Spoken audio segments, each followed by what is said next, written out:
demand up by throwing it out. So they lobby for laws that give tax incentives for corporations to toss food out.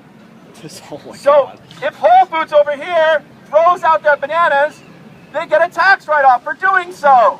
And you, the taxpayer, pay for that. What people also don't realize is that most of the food that's grown in this country is also never even picked. 40% of what we grow in this nation is left to rot on the field, or worse off, sometimes burnt, paid for by tax dollars. More of that food is then wasted at distribution centers and mills, also paid for by tax dollars.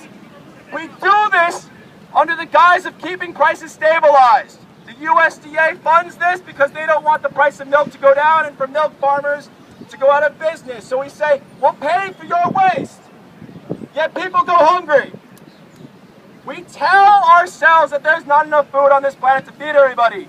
And we're told that Monsanto and GMO crops are going to solve the problem. But they're not. More than not, countries all across the globe are waking up to this fact. When you have a nation that starts saying, we don't want your GMOs, we don't want your poisoned fruits and vegetables, what's happening to them?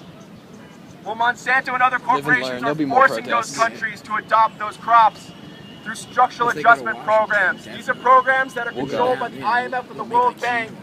And they go up to a third world nation and they say, unless you force your farmers to buy Monsanto products, we will foreclose on your debt. We will make your country poor. We will bomb your country. We will starve you out. And this has happened in India. This has happened in Indonesia. This has happened in Uganda.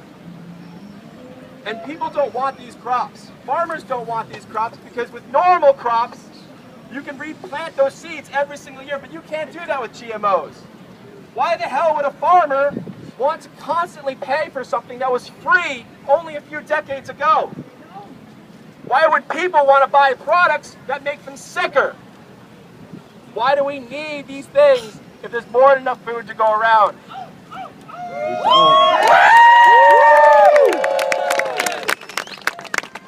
So I don't say all this to try to be depressing.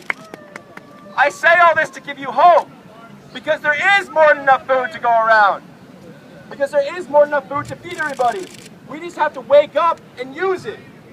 We have the resources at our hands. Anybody can collect food from a supermarket. Anyone can dumpster dive for their food. Anyone can plant a garden in an empty lot. We have that power. If anyone has any questions on how to do such things, they can come to us. We're Food Not Bombs, and we'll have a table over at Washington Square Park, and we'll answer any questions you might have.